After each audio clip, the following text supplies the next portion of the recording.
Wes, you're always trying to find new and fun things to do with good old DNS. What'd you find this week?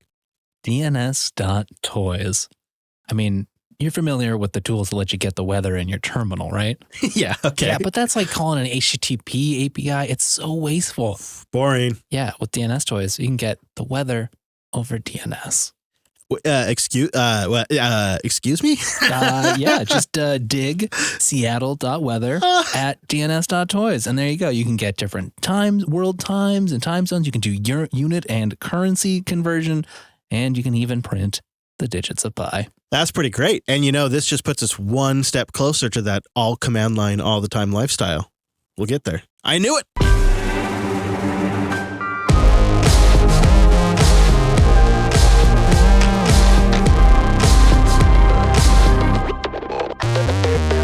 Hello, friends, and welcome back to your weekly Linux talk show. My name is Chris. My name is Wes. And my name is Brent. Hello, gentlemen. Welcome into a very special episode of the Unplugged program. We're going to have a really unique guest. He helped co-invent the webcam, the VNC protocol, and so many other things. He'll be joining us in just a little bit to share some of his memories of the early days of the web, computing, and so many of the standards and protocols that we use today. It's just going to be a great opportunity. But first, we do have a couple of items we want to update you on. Then we'll round out the show with some boosts and some picks and a lot more. So before we go any further, let's do the right thing and bring our virtual lug in. Time-appropriate greetings, Mumble Room. Hello, hello. Good evening. Hi, Chris. Hey, Wes, and hi, Brent. I am very glad you could be here for the special pre-record this week. We don't always get the Mumble Room when we do a pre-record. It means a lot. Otherwise, it's just a little lonely. Quiet. Mm-hmm. Too much Brent. I mean, Hey now. What? Hey now. Well, hey, before we go too far, should we do a meetup for folks that are going to be attending the Jupiter Broadcasting London meetup in August?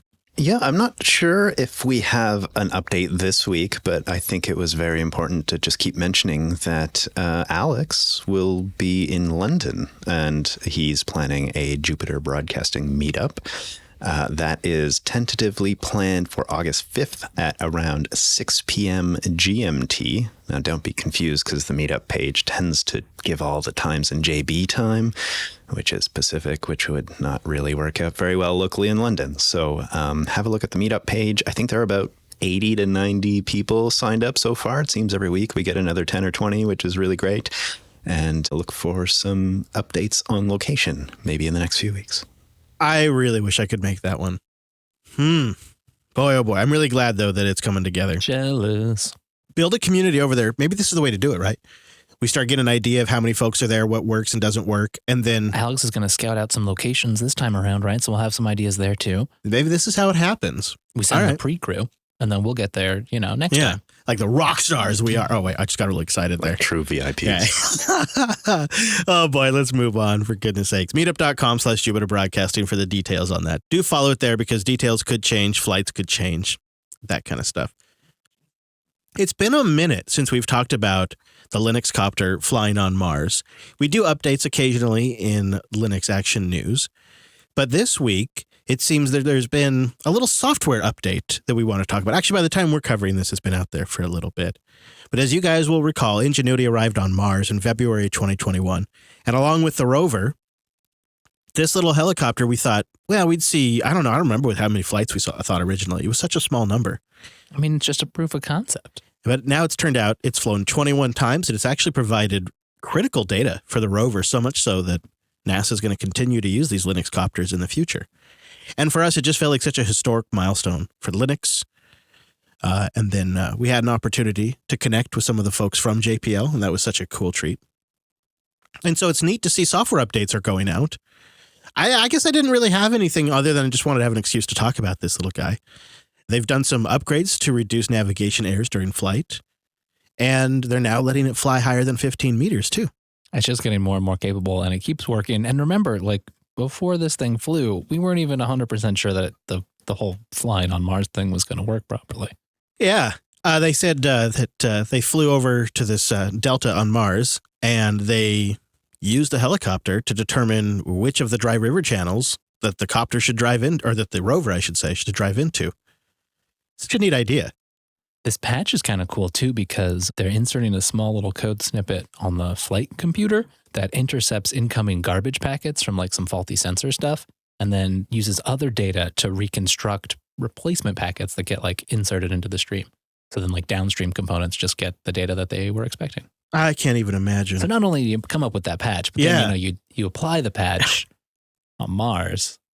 Hopefully they've got that new System D A/B updates thing because rolling back must be a pain. Didn't they say there was some kind of A/B system they had on there? They did say that. Yeah, there is that. I suppose they have that kind of... Hopefully an A/B/C system. I'd love to know more about it because you got to imagine there is an identical unit on the ground at JPL.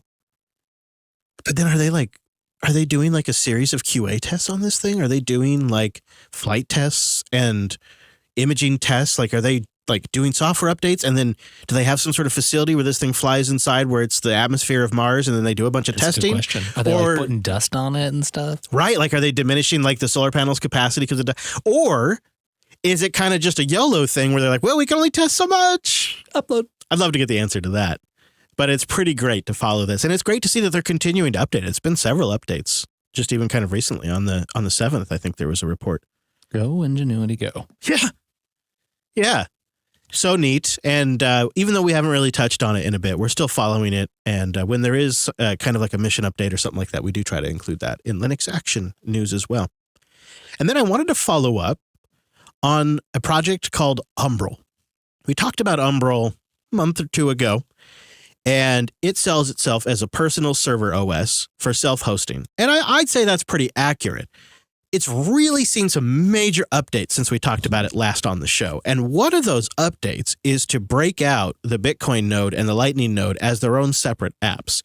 So if you weren't interested in the Bitcoin aspect of this, but maybe you were interested in running Nextcloud or a Google Photos replacement like PhotoPrism or SyncThing or Synapse to run your own Matrix server, or maybe you wanted to run Vault Warden or Fulcrum. I do want to run those things. Yeah, and you didn't necessarily want to dedicate 500 gigs to the blockchain. I don't know. That seems pretty reasonable. They've now broken all of that out along with a brand new UI. And because people are having such a hard time getting their hands on a Raspberry Pi, they've now created a couple of really easy one-liner type installs to get Umbral up and running on any Debian or Ubuntu box. Oh, that's great. Making that really, really straightforward. If you missed our first coverage, that's Linux Unplugged 447 for more. But speaking of Raspberry Pis, I actually have a little bit of good news. You've been hoarding them and you're willing to sell some of your supply to the audience? No, I'm waiting for the prices to go up just a little bit longer. I'm still hedging. But you and I have been talking about doing a Raspberry Pi-based router. Were you thinking for yourself or were you thinking for your folks or both? I can't remember. Yeah, I mean, some combination of I need a new router setup. My folks need one. Studio needs one. And the studio need one. So there's like a lot of things. Hell of a time for a shortage. Oh, yeah. I mean, you do. Yeah, Brent. Yeah, that's before we all know this. I don't even have to mention it. But you just got a laptop, so you settle down. All right, I can only give away so many things in an episode. So this week, I actually have really great news for Wes. Listener Maximilian contacted me on Matrix recently and said, hey, I've got a Raspberry Pi 4, 8 gigabytes.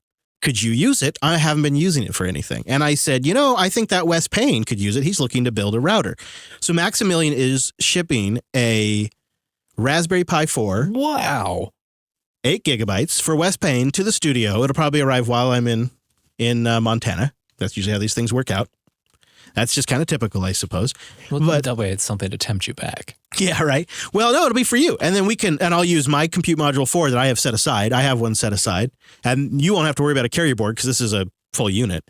And we can get maybe that router project kicked off now. Hey, so that'll be pretty cool. And I think we were talking about it. I don't know for sure about it, but I think we were tempted to try to build it around NixOS and create a Linux-based firewall and router.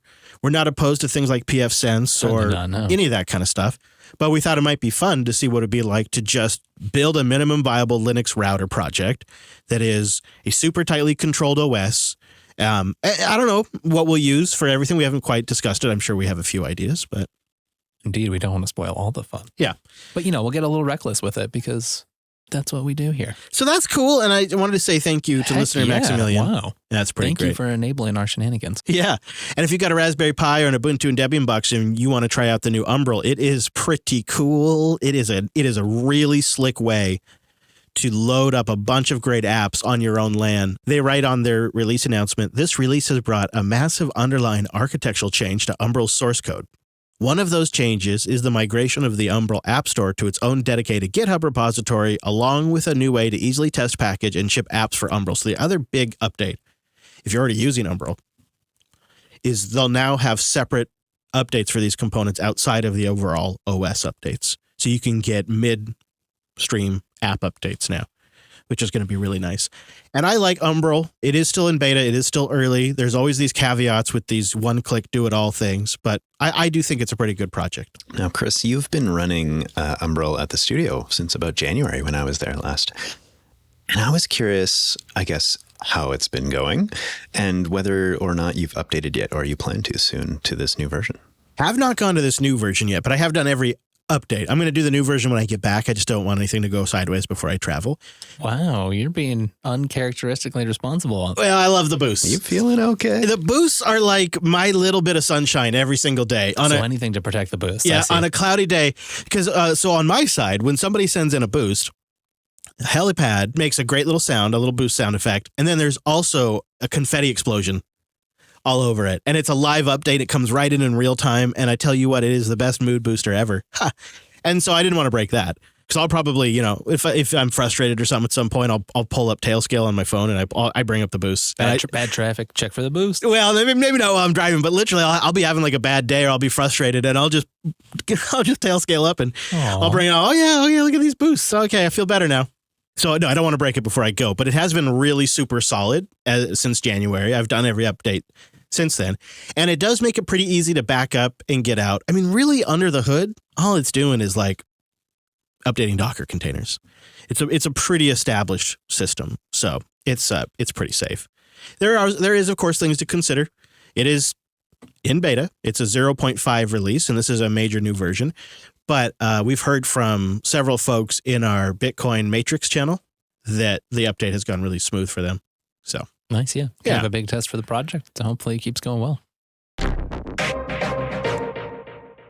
Linode.com/unplugged. Go there to get $100 in 60-day credit on a new account, and you go there to support the show. So it's linode.com/unplugged. And that's it.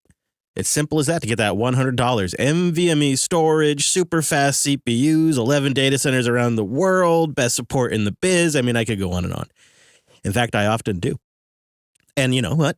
It's still to this day, 2.5 years later, when I need to deploy something, I go to Linode.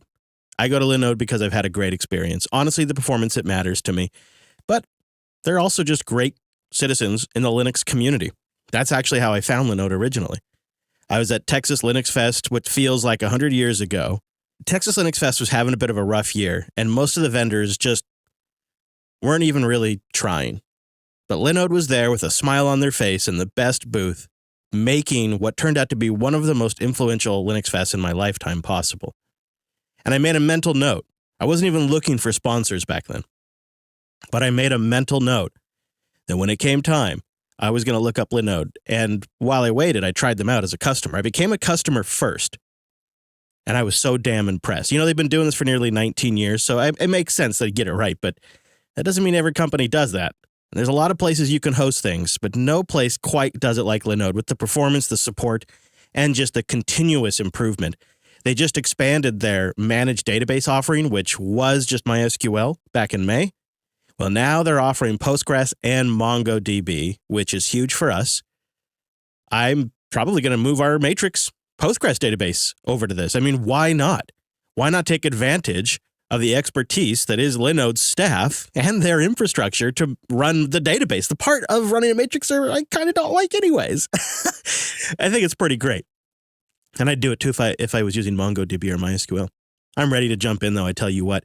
They've also released a new ebook, which you can get for free, which helps give you a high-level understanding of database and database architectures and different deployment methods and what methods might work, best in the cloud, possibly.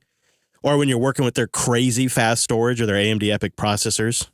AMD really has some great CPUs. And you know what? Linode was down. They were down. They put them in some of their high-end. We've got a system with AMD EPYC processors in it. I love it. I love the flexibility. I love the distribution choice. I love the support and all of it. Plus, it's a great way for you to try something, for you to learn something, to get that $100 and support the show. So just head right over to linode.com/unplugged. Get that $100 for 60 days on a new account. Kick the tires for yourself and support the show. linode.com/unplugged. You know, gentlemen, I was lucky enough to be able to have a brunch with Brent style conversation with a listener of ours who is a very avid listener of self-hosted and other programs here on Jupiter Broadcasting. And this gentleman's name, Qeuntin Stafford-Fraser, or Dr. Qeuntin, it should be, turns out is a fabulously interesting individual. I was introduced to him by Alex because they had a little exchange, and Alex was like, oh, this guy's got to be a great brunch guest. So we went ahead and did that recently. Qeuntin is a computer scientist, an entrepreneur, part-time academic, full-time gadget enthusiast, so lots of Home Assistant stuff going on here, based in Cambridge, England. And he is credited with inventing the webcam, which he claims is not entirely justified, but turns out the media thinks he should be. Oh, good. We have someone to blame. Right. He's authored dozens of patents over the years that have mostly been owned by Google now. His PhD is on augmented reality, which I think sounds pretty fascinating. He also ran the very first web server in Cambridge University back then when the newfangled World Wide Web thing was happening. He also teased with me that he may have had something to do with inventing the very first VNC client, which I think maybe we'll have to have a conversation about. But he describes a great deal more on his personal website, which we will link to. And in our conversation, he was pretty humble about how long that list of accomplishments was.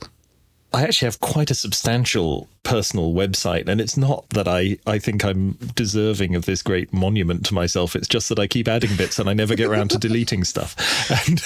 And that's what I gathered was that this was, because some of the things which I didn't read mentioned like, you can hear me say hello here. And in parentheses, you state, at the time that I wrote this, that wasn't possible for all computers and all browsers. So it's neat how you've just sort of added things as you go. And I think that's actually really nice. Well, I think that recording of me saying hello, which just says something like, hello, I'm Qeuntin, pleased to meet you, is probably in it's in an audio format that it's remarkable still plays on most browsers, because I think I recorded it on my Spark station back in about, certainly not this millennium anyway. So, back when not all browsers could play audio. And if you actually had one that could, then you could hear me say hello. Pretty exciting. That I think gives a sense that let's just say you've been around. You've seen some history that's pretty interesting. I'm really old. So that's a nice way of saying, yes. Seasoned, perhaps, is a nice way to put it. That's it. That's good. I like that. But the early web, for me, I'm slightly younger than you. For me, the early web, in my perspective, was dial-up internet and the pains and beauties of that, having a home PC was a big thing. Actually, the first computer I used was a Commodore 64 that my father purchased that was quite old at the time. But, he forced us to use the spreadsheet there he would give us an allowance and we would tabulate. A man with foresight, clearly, yeah. Yeah. So that's, my early history of, 5.5-inch floppy disks. But you've seen a little bit before that, which really fascinates me. So, well, yeah, a little bit. I mean, I do think that you and I have been very fortunate to grow up when we did, right? I think, and be interested in technology. It's like, growing up and being interested in cars at around the time of Henry Ford or whatever. But computing has happened so fast, and there's been all of these changes within a lifetime. I really did have to sort of solder my first computer together, and I've gone from that in a very short period of time to something like, the iPhones and iPads sitting on my desk are just so far away from that. And, there aren't many fields, I think, in which you could have that exciting a change during your professional life. And so that being said, I'm curious, what was it about the computers? You mentioned you soldered your own maybe some pieces together. And some of us still do that these days just for fun. Yeah, but you do it for fun, not not because of necessity. No, yeah, right, not through necessity, exactly. But I'm curious, what was it, as a young Qeuntin, what was it that really grabbed you about this relatively new world? Oh, that's a really interesting question. Computers weren't new when I was young, in the sense that, you saw them on television programs and things. You may see them on the deck of the Starship Enterprise, but as you should. That's right. But, I grew up just at the point where suddenly this was something my parents could afford. They had to save up, but they could afford to give me one. And only a few years before that, I had used a computer, but it had been in a museum in London, the Science Museum in London, not because it was an old thing, but the Science Museum in London has a lot of new stuff as well as old stuff. And I remember when I first got my hands, actually, I was able to type at a keyboard and give an instruction to a computer, which was one of these things you'd only seen, in sort of Hollywood movies up till then. And so that sudden shift to being something that you could sit in front of on the, floor of your sitting room at home, and the only display we had was the television. We only had one television in the house, so nobody could watch TV while I was using my computer, kind of thing. Right. Again, it was all of a sudden this unknown world. I don't want to wax lyrical too early in this conversation, but I think that I've often thought that computer science in some senses is almost the most creative subject, the most creative, almost art form. Is it maybe pushing it a bit, but you start when you're trying to solve something using computers, you start often just with a thought. You have a problem you want to solve, you have thoughts about how to do it, and you turn those thoughts into a solution to a problem, or maybe a game, or maybe something beautiful, or maybe but in general, it's thought matter translated into something tangible with possibly less sort of intervening stuff than almost any other activity. I think it really is capturing thoughts, and anyway, that's what it felt like to me at the start. Just simple things like, I don't know, you want to make a picture of a cube rotate on the screen in front of you, you had to think about, okay, so hang on, what's the coordinates of that going to be? Well, you want it rotated by this angle, so you have to work out the cosine of this angle and work out where the appropriate coordinates of this cube are going to be. And then it looks a bit funny, and you realize that's because you didn't include perspective. So you say, oh, hang on, how does perspective work? And, it really was, you built everything from scratch there, because when you turned your computer on, all you got was a flashing prompt at which you would have to type code. And so if you wanted this thing to do anything, you had to start being creative from the word go. And that's something, that we've largely lost in computers. We turn them on as a tool to do something, but you weren't forced to be creative the moment you turned it on as you were in the past. And that's partly what the Raspberry Pi and things like that have tried to recapture, of course. That conversion from imagination into reality, and then just kind of exploring from there and seeing what's possible, right? Yes. And in the past, if you wanted your computer to be able to interact with the real world, you did often have to plug things into the back and solder things together and make up the circuit boards yourself and so on. And, the Raspberry Pi was started by friends of mine who felt that the computer science students that we were getting in the university at Cambridge, they were coming in with actually much less experience now than they had in the past. Because in the past, to use computers, you sort of had to be an enthusiast. Whereas now, people were coming in just thinking, computers might be interesting to learn about, but they hadn't gone through that process of having to understand it so much before you could even use it. And so the idea of the Raspberry Pi was actually to give you a much more basic computer that really didn't do very much for you out of the, when you plugged it in and turned it on, and you had to understand a bit more about it to accomplish anything. And that was quite deliberate. The hardware is quite capable of running all sorts of stuff. I mean, they could have provided you with a very slick experience out of the box, but part of the idea was, no, actually, you need to understand that how power supplies work and how to write code and so on, and how operating systems boot up and so on, to a much greater degree to be able to use one of them. And I think that's part of why it's been such a success. You mentioned you had to be an enthusiast previously to really get into computers. It seems almost the opposite these days, in that we all use computers in our everyday lives, from phones to, everything else, really, to your car even. And yet the enthusiasts are the one going to these simpler machines like Raspberry Pis and the single board computers and such.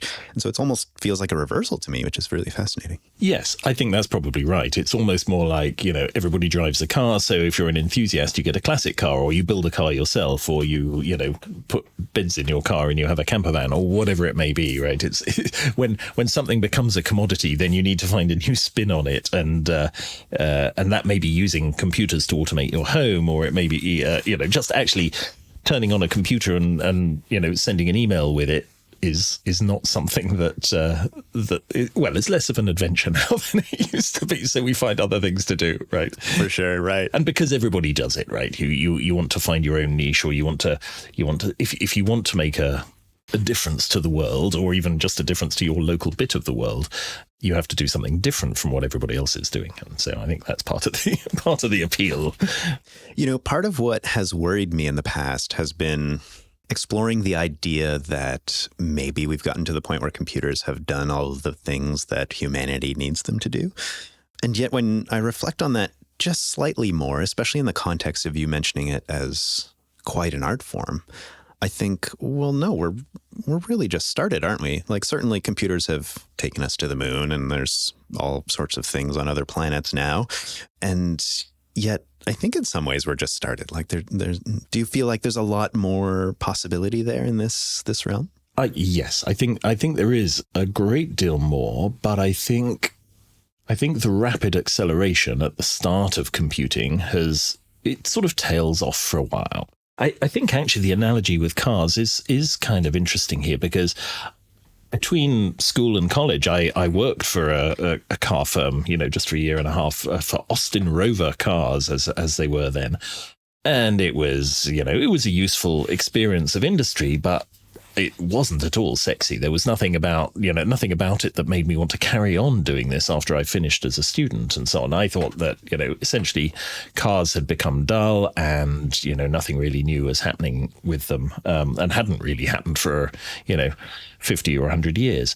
And then all of a sudden, a few years ago, I got into doing stuff related to cars again, because you had this combination of electric vehicles, which were completely changing how cars were and could be built and what they were like to drive and so on. And you had this whole idea of autonomous vehicles, self-driving cars, which again was very interesting technologically. Car companies were having to become, software companies, but also, the whole shape of a vehicle. What does a car look like? Does it have to be, do you have to have everybody facing forwards, if the car can drive itself? And all of these sort of things are thrown open for innovation again.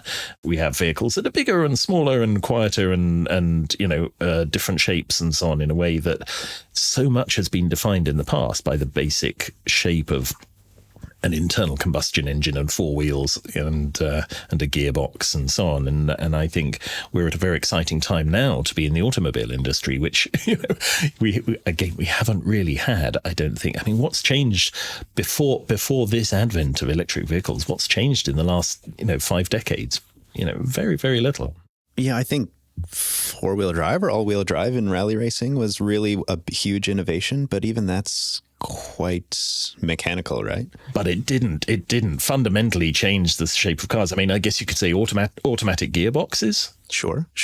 Which some people still aren't keen on.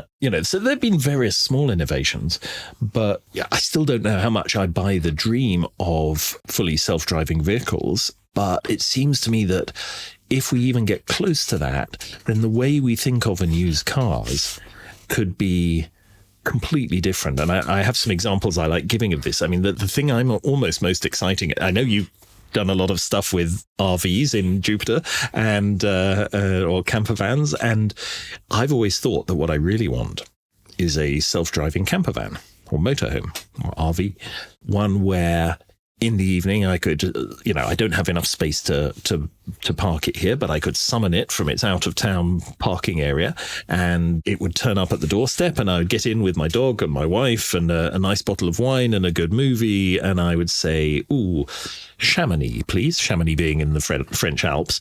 And we'd wake up in the morning, hundreds of miles away. You might not want to drive a big RV around when you got there, but that's all right, because you could just tell your car to follow you. and so you could wake up the following morning and take your dog for a walk in a different country, having slept through the travel process. Or another example I like to give is I'd really like a self-driving car for when I'm walking. Tell me more. So I like hiking, right? And so much of going for a walk involves finding a nice place to park and doing a circular route which brings you back to your car again.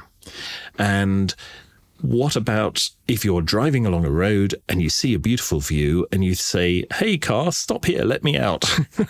And you just get out and the car carries on, and you walk over the fields and you walk over the hills and you cross the rivers. And at some point, which you don't have to decide in advance, when you get tired, you meet up with your car again and you have a comfy chair to take you home. But the fact that you leave your car in one place and have to return to it in the same place again is something that, is perhaps an artifact of the past. And maybe in the future, people will say, what? You always had to do sort of circular walks to get back to your transport? That's crazy.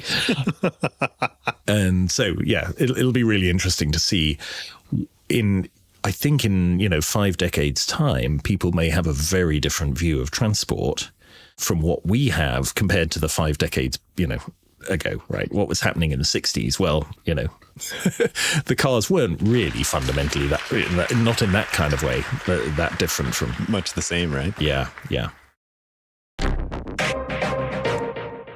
Bitwarden.com/Linux. Get started with a free trial of Teams or Enterprise plans at bitwarden.com/Linux, or try it for free as an individual user. Bitwarden is just the easiest way for an individual or for a business to store, share, and sync sensitive data. And Bitwarden is fully open source, trusted by millions of users. We trust it. You guys know we use it as our password manager. You know that.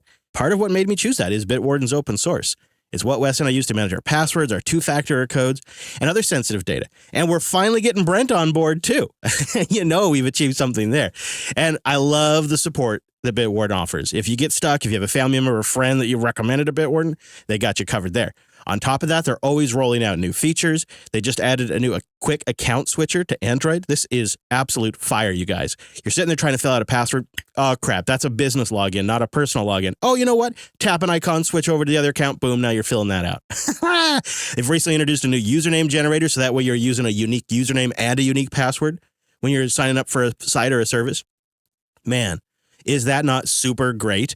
And they've also now begun working with certain email relay services like Firefox Relay or a non-ADI or Simple Login or more. You can just put in your API key, and then when you go create an account now at a service, like an app or a website or whatever, it'll generate the password, it'll generate the username, and it'll give them a unique email address, and it makes sure you get all that stuff, you keep track of all that stuff, and it all still gets back to you.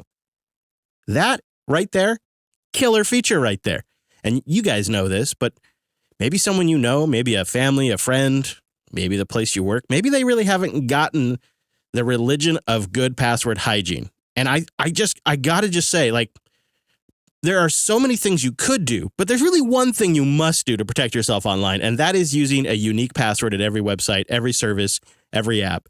And now you can combine that with a unique username and a unique email address and keep it all in Bitwarden and get access to it super quick. On my iPhone, I have it set up with Face ID, so when it's time to fill out a password, I pull my phone up, it scans my damn face, puts it right in there, boom, you know what, next thing you know, I've unlocked the site or whatever. It's so easy, I can't believe people aren't doing it all the time. I feel like I want to parachute down and give people Bitwarden, save them from some password mess they're probably living in. Maybe just be easier if everybody went to bitwarden.com/Linux and tried it out for themselves. Or your business, maybe you got an open source team that could use some good password hygiene. Any of that, go try it out, share it with a friend, tell somebody about it, and support the show. Bitwarden.com/Linux. I'd like to say thank you so much to Qeuntin. We had a great chat. He joined me on a Friday evening with some sherry in hand. And as you might imagine, that ended up going to a bunch of fascinating topics together. A topic we touched on was how the patent system compares to the open source approach, which was really great exploration. The origins of the T9 mobile phone keyboard system, which his friend Martin basically invented. And they co-founded another business together because of that. We talk about how keyboards are archaic and how that tech just won't let go, and some early computer vision stuff. So if you want to have a listen to more than just that excerpt, please go to extras.show. There's a Brunch with Brent with Qeuntin there, and there may even be more coming in the future. Quite the tease. Now, Chris, we did get a lot of feedback on the Intel situation, which I think we should recap here. So could you give us a little brief recap, and then we'll jump into some great ideas around our feedback?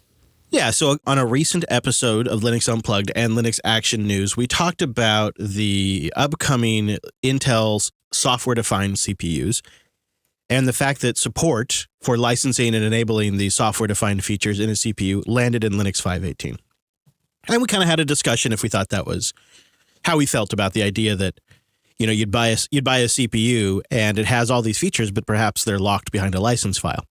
And in there, we discussed that in terms of implementation, there's essentially two new devices or spots on the file system that get created by this.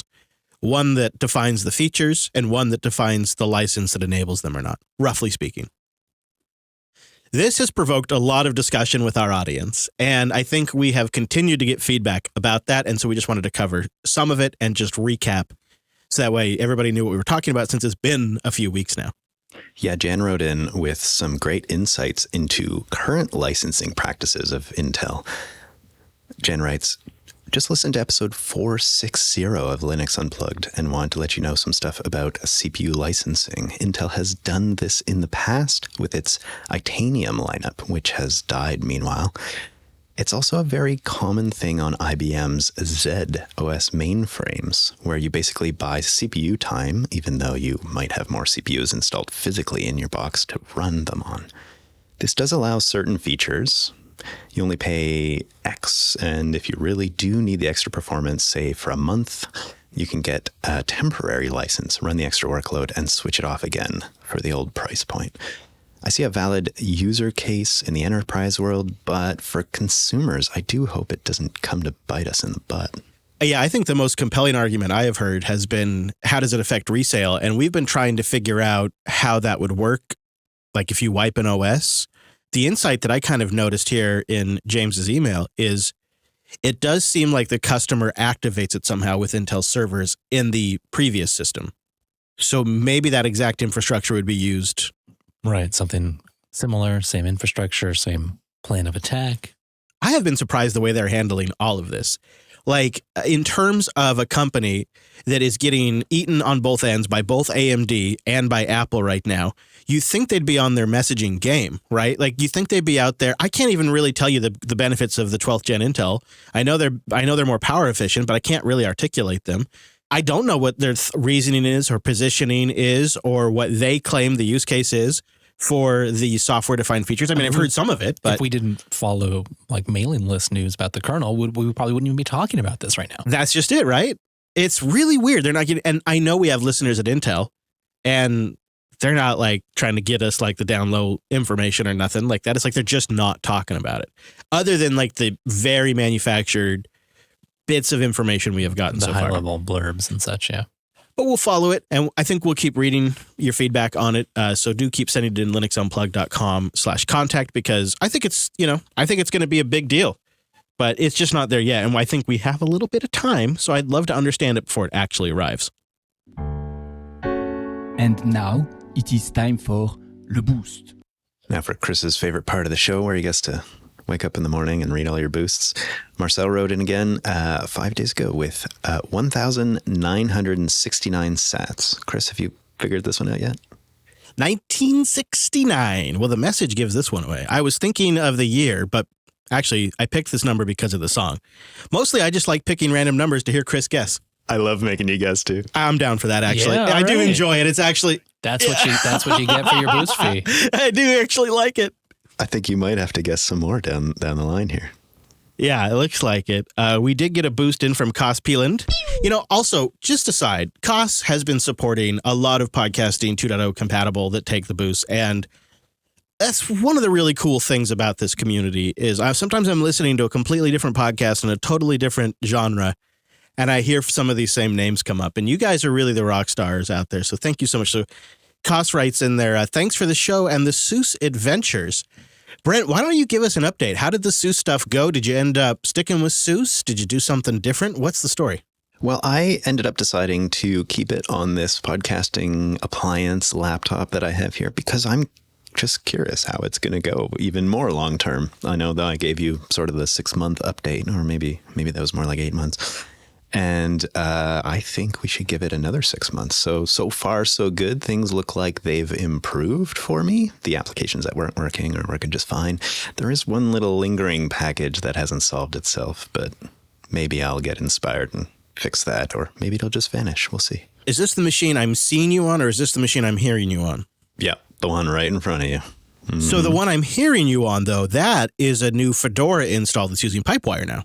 Yeah, just recently I threw Fedora on there because you almost didn't give me a choice, and we wanted to try Pipewire in our whole audio sort of pipeline. Maybe that's the appropriate way to say it. And so far, it's been working great. We haven't had the hiccups that we've had previously. I think Pulse was just getting tired on my previous install. And I think it's going to enable us to do a bunch of really fancy stuff. So I would love to hear from you guys what I should be throwing at it, really. Well, can I just say that this is one of the things I love about Linux. And a lot of times we get pretty worked up about fragmentation and too much choice. But here you were with a pretty solid long-time Ubuntu install. And you were having, during office hours, I think Pulse crashed on you 6 times in that 2-hour stream. You were having problems. Which, to be fair, was a relatively new behavior. Right. Why it was happening, we didn't discover. But I proposed that it was possible because it was a new behavior and because it was happening more and more and more. I thought it was possible this was a hardware issue. And so I said, I just want you to be prepared for you may switch distros and still have a problem. However, we have been live for 3 hours and 20 minutes at this point right now, and you have not had a single audio server crash, right? Yeah, it's true. There was a moment earlier when you guys just weren't hearing me, but it turns out you had me muted, and it wasn't anything on my end. Yeah. So I got afraid there for a moment, but it turns out everything's fine. It's been really solid. And we've mentioned this before. Pipewire has been sort of a dream of finding stability pretty quickly in a relatively new stack. And this is sort of proof in the pudding, feels like. We'll see. I'll run it for a few more weeks and really battle test it, but I'm feeling pretty hopeful on this one. BOOST! Crimson Rabbit boosted in 3 days ago with 5,000 sats. Is there any chance for Chris to come to London? I would donate more sats to the cause. Everyone else should too. Oh, man. All right, we've all been called out by the rabbit over here, so. Wow. Yeah. Okay. How do I, okay. I really want this to happen. I really do. But I would really like it if it wasn't just me, if it was also you guys. So there's that. That adds a layer of complexity, I acknowledge. But could you imagine if the 3 of us could all go to London together, how fun that would be? Yeah, that would be fabulous. Really, isn't that the way to do it? I've never been. Have you guys been? No. I've had a layover in Heathrow, and that's about it. Yeah, I've been through Heathrow on my way to the Netherlands once, and that's not enough of London. I will admit I've never even been on a flight that long. That is, I think I could rock it though, because I did a 6-hour when I went to go visit Alex. It's fine, man. Yeah, you're pro. I honestly, We'll booze you up. We'll get you some good headphones. You'll be fine. one of my core skill sets is sitting on my ass all day. And it turns out I can do that in front of a computer, or I can do it on an airplane. So, I was good. Chris, the transcontinental airline experience is a whole upgrade compared to this domestic stuff. So I feel like you're in for a treat. I need the experience. Like, I feel like that's a box check for sure. We'd make Brent meet us here, right? So then we could just like get the whole row to ourselves. Yeah. Yeah. This year is not going to work for me. Just like, costs are super high at the moment. We have a road trip planned for like mid-September. We got a couple other things planned. And so like I've budgeted, right? And I really can't go beyond that this year. I really have to be careful. But I would very, very, very much like to try to make this happen in 2023. And the fact that we're going to have a meetup in August, right now it's about 80 people, but I'm sure it'll be 100 by the time the meetup. Surely, yeah. That is great because I want to try to do North Carolina more often too. We went down to North Carolina and I realized we had, 200 person crew down there that is willing to do meetups with us. And they were awesome. Indeed. So I think we may get that signal from this London meetup too. And then we can kind of start to plan. And it's funny, it's one of those things where it just kind of builds incrementally. And a lot of times it starts with the community. As far as I know, this started as a conversation in Discord between Alex and self-hosted community members. That's great. It really is. Chris, for this year, are you willing to ship a cardboard cutout of yourself with maybe a Raspberry Pi with a speaker and a microphone? I like that. That's a nice... Good work. I like the whole Raspberry Pi aspect to it. That would be a fun project for the show, let's be honest. Come on. A little speaker right in my mouth. I'll just we're about to have one, so... That's true. That is true. User 7423 boosted in. That's usually when it's like a number like that. It's just they haven't set their profile in Qeuntin. They boosted in with 1,000 sats. Hey, have you guys checked out the nix-bitcoin node? And also, you guys are the best, Jimmy. I had no idea this was a thing. Please inform us. I think Wes knows this, but this is how we started talking about Nix again. Wes and I were trying to figure out when to do our next Nix segment. What do you think, Wes? 5 years? It's been a long time. I mean... 4 or 5 years? Yeah, at least. We've been trying to figure out when we were going to do Nix. I know it was was the Linux Academy acquisition. I was about to say, yeah. It has it's been a really... definitely during that time. Yeah, during that time and now after. And it's like how all this stuff works, right? It's not until you have a project and you actually try it. It's like Reaper, right? Some stakes on the line. Right. It's like switching audio editors. We didn't really take Reaper seriously until we had a new project where we could just try starting from scratch in Reaper. Well, this is how I came to Nix, is the Bitcoin node stuff, because I am a huge nerd for decentralized computing. Just freaking love it. And they have a really good like nix-bitcoin node package that you can just get going, and it's solid. And now that I'm really into the boost and all this stuff, I kind of think maybe I should have gone that route. But I ended up going Umbral just because I was trying a bunch of different stuff, and Umbral got me going so fast. That's just what we stuck with. But it's a pretty cool project. Yeah, you could see something maybe if you redid some stuff or wanted a little more robust of a setup or something for the long term, more minimal. It could be a great option. That's kind of what I think. Is there probably will be a point, maybe not, maybe I won't ever need to, but there may be a point where I migrate to a more robust Nix-based Bitcoin node, maybe on more robust hardware and stuff like that, because this is running on a older Dell, but it's a really nice high-end like Xeon ECC memory older Dell, and it's running on Ubuntu 20.04. And those are all fine, right? Those are all fine things, but not really how I would probably do it today. So, yeah, it's in the back of my mind. I have a follow-up question there. I'm curious if you know what it's doing under the hood. Is this some Docker containers, the same kind of idea as Umbral under the hood, or is it just doing it natively? Wes, have you dug into this? That's a great question. No, I haven't actually looked at the implementation. I seem to recall it's Podman when it does use containers, but typically with these Nix stuff, there's really, the beautiful thing is you don't really need a container, right? And that was the route I was going. I was really trying to, I have been thinking more and more about container-free infrastructure, and I think that's how I ended up at the Nix node stuff. Yeah, it does look like a lot of just stuff all packaged up, some extra modules and options in here. Well, Brent, I think maybe you'll just have to try it and play with it. That might be the best way to find out. Oh, I saw that coming. Sounds like I'll have some extra laptops laying around. I could just throw this on. We'll see. All right, we have a special pick this week because it's a news-relevant pick. This is a release, one of those special releases that's been in the works for a year. Jellyfin 10.8.0 has been released. An unusually long development cycle for Jellyfin. A bunch of GPU acceleration stuff. Yeah. I know you've been over there trying to get your personal Jellyfin server upgraded. How'd it go? just fine. Back up and operational, pulled down the new Docker image, restarted it, and now I'm back to watching TV. And it's exciting because a while ago we tried out that new like watch together sync play stuff. That's seen a lot of fixes in this. If you use DLNA, that's got a bunch of nice fixes, all kinds of streaming fixes. And then, as you mentioned, the hardware acceleration story just gets better and better. Plus, if you have it like trying to read from like a plain folder setup or you got info files, that's a whole bunch better for parsing and integrating with that, better subtitle stuff. All around, a lot of nice things to see. And shouldn't be a big issue to upgrade. I think you'd probably agree with this statement. So, who knows? But I feel like we've reached that inflection point where the trend line on Jellyfin and its rate of improvement is like greater than Plex's, right? And Plex's is kind of on a little bit of the decline. I say that with a lot of respect for Plex.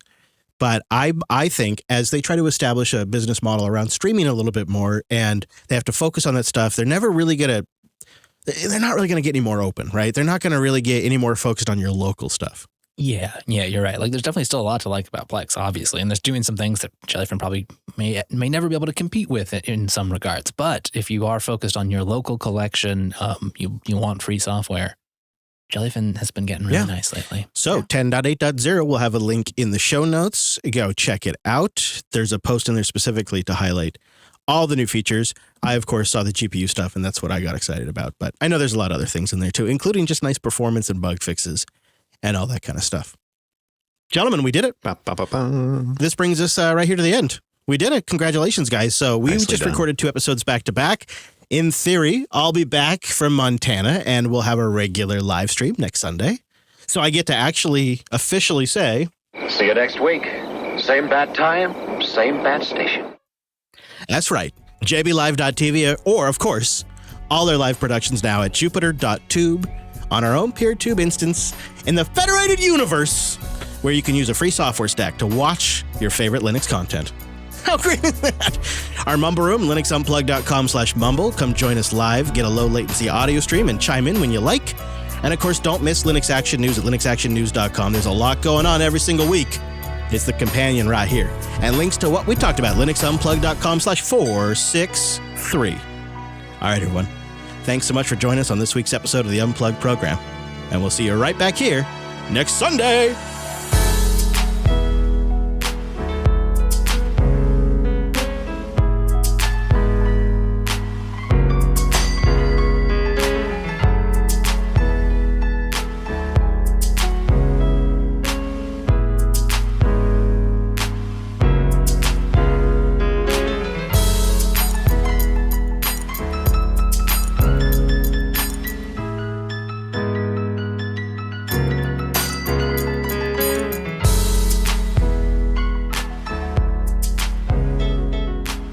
Brent, that was such a great conversation. Thank you for sharing that with us. You're welcome. I think I unfortunately realized when I was listening back that we hardly touched on any of his deep breadth of, experience because he has so much. We kind of like picked one or two and then it went into these really amazing philosophical discussions around technology and how humans should interact with technology and stuff. So I think we should probably have him back for another conversation at some point. You're probably right. Although I will say that some of the topics I love on brunch the most. So You never know where it's going to go. Yeah, as far as a brunch chat goes. There's no menu. It's just whatever the chef feels like cooking that day. That's right, chef's choice. We should say for sure, like the whole chat, going to be worth listening to. And if the timing works out, I get to listen to it on the way back, I think, right? On my drive back. Ooh, nice. Ooh, you planned this well for yourself. Well done. That'll be nice. Yeah. Extras.show for that.